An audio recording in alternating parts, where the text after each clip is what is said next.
But that violent attack happened so quickly right there in broad daylight in a busy parking lot, and in minutes she was left injured. The crook took off. News 8's Erin Logan has her back tonight. She's live in Enfield with tips on what you can do if something like this ever happens to you. Erin? Ann and Darren, shoppers who come to these Elm Street stores regularly say this is a wake-up call. They admit that during the daylight hours, they don't really pay attention to their surroundings. Well, after today, they'll be making some changes, effective immediately. As word got out that a 71-year-old Enfield woman was carjacked in this Macy's parking lot during the day, people started saying this doesn't happen here, including police. I can't remember the last one we had.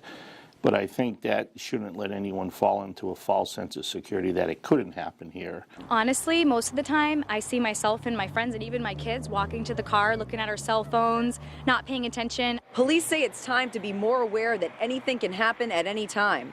As the woman was getting into her car, she was approached by a man asking her about her tires. That's when she started beeping her horn. The man then punched her in the head, threw her to the ground, and took off in her car. A short time later, 56-year-old Juan Rafael Ortiz of Hartford was picked up by police in Longmeadow, Massachusetts. Did she have a lot of bags with her? No. No. No, this was someone that spotted her inside the store, followed her out. Police say she did the right thing by beeping her horn, but it was too late for witnesses to react. It was a wake-up call? Yes.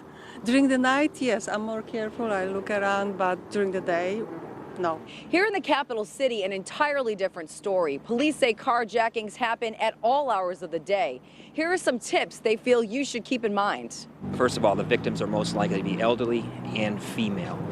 So we try to ask, especially those two demographics put together, an elderly female are probably the most likely to be carjacked nationally.